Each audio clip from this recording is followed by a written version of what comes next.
Là, on déteste dormir dans l'auto. On était très optimistes. Donc, on a pris quand même des Airbnb et des hôtels depuis le début, juste pour pouvoir relaxer, avoir un grand lit et ne pas avoir chaud.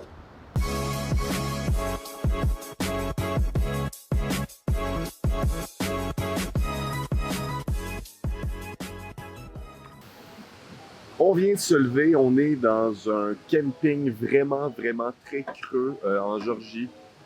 On a quitté notre Airbnb hier à Columbus, le Airbnb où il y a le cheval, les chiens, tout ça. Il a gros arc! C'était vraiment parfait, mais là on voulait vraiment continuer notre route, être dans la forêt. On a été servis.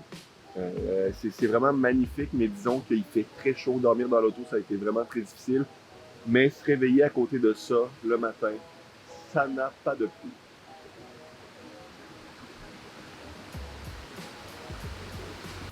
Mais là, il faut que j'aille remplir ça de café. C'est vraiment primordial.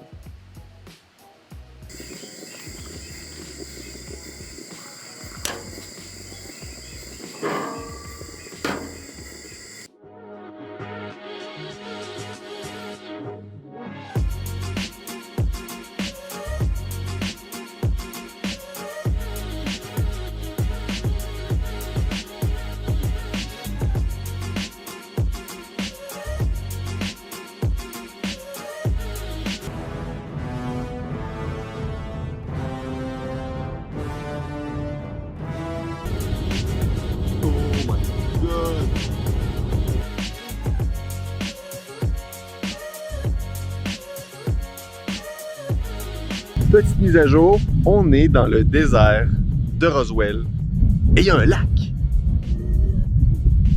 On est resté une semaine au camping de Roswell qui était vraiment magnifique mais infesté de mouches. Et là on prend la route vers le Colorado plus tôt que prévu parce que là-bas, il fait un peu plus frais la nuit. Sinon, en ce qui concerne mes entraînements, je suis vraiment assidu et je continue de trouver des endroits comme des parcs où m'entraîner.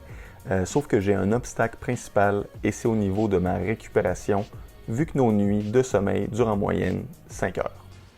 Pour ceux qui ne le savaient pas, j'ai dû arrêter de travailler tous mes exercices qui me demandaient de tirer à cause que j'ai eu 2 tendinites du coude, dont des tendinites des golfer's elbow, donc c'est à la partie interne ici du coude. Donc à chaque fois que je tirais, ça faisait mal. Même le front lever, ça me faisait vraiment mal. Donc c'est pour ça que j'ai perdu mon front lever en cours de route. J'ai dû arrêter. Même le tirage aux anneaux, ça faisait mal. Par la suite, après avoir fait des exercices de réhabilitation, quand la douleur est repartie, j'ai réintégré progressivement chacun des exercices en commençant par les moins intenses. Et là, je peux vous dire que j'ai réintégré enfin des progressions quand même avancées du chin-up à un bras. Donc présentement, mon premier exercice, c'est chin-up à un bras assisté avec une main qui tient une strap, mais vraiment plus bas. Donc je m'assiste le moins possible, je tire le moins possible, je monte, je contrôle ma descente vraiment. Donc je fais plus de séries, moins de répétitions, donc c'est plus intense. Puis l'exercice d'après, c'est le mixed grip chin-up. Donc c'est vraiment d'alterner une prise. Donc je viens tourner la main vers moi, puis je fais juste alterner, puis je fais plus de volume pour cet exercice-là. Donc là, je fais 3 séries de 10 à 12 répétitions pour le deuxième exercice. Une chose qui est vraiment importante pour le chin-up à un bras, c'est d'avoir une bonne poigne, une bonne force de préhension. Et là, vu que je suis toujours en train de m'entraîner dehors, je me mets beaucoup de crème solaire. Donc mes mains sont très huileuses ou sinon j'ai toujours les mains moites et j'ai pas accès à de la craie. Un bon truc que j'ai trouvé, c'est d'avoir des petites bandes élastiques comme ça et de les enrouler autour des anneaux. Comme ça me permet d'avoir une bonne grip. Ça me permet d'avoir une bonne adhérence aux anneaux. Donc c'est un bon truc que vous pouvez utiliser si vous n'avez pas accès à de la craie. Moi, personnellement, ça m'aide vraiment beaucoup dans mon entraînement.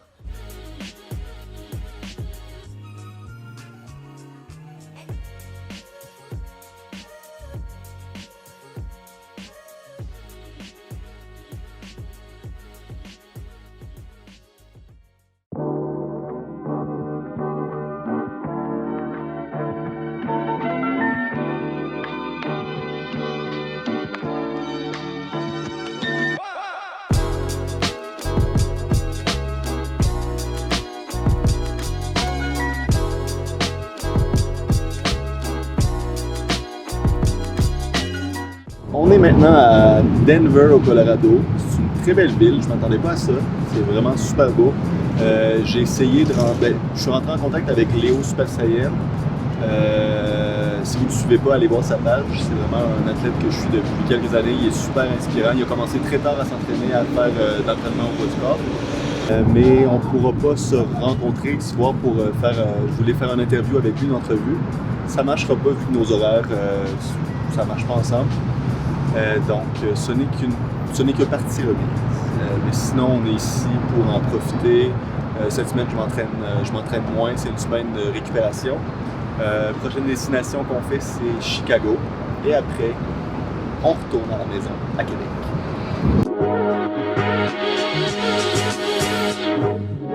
On termine notre voyage avec 3 jours à Chicago. C'est vraiment une ville magnifique et c'est définitivement un coup de cœur dans notre voyage.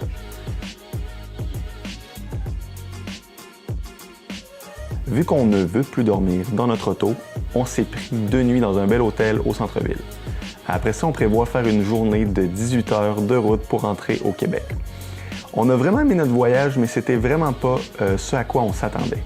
Disons que dormir dans une auto avec une chaleur comme ça, c'était pas une très bonne idée. Et notre voyage tire à sa fin. Le prochain vlog sera notre départ pour l'Europe. Et sinon, on se dit à la semaine prochaine pour une autre vidéo du vendredi.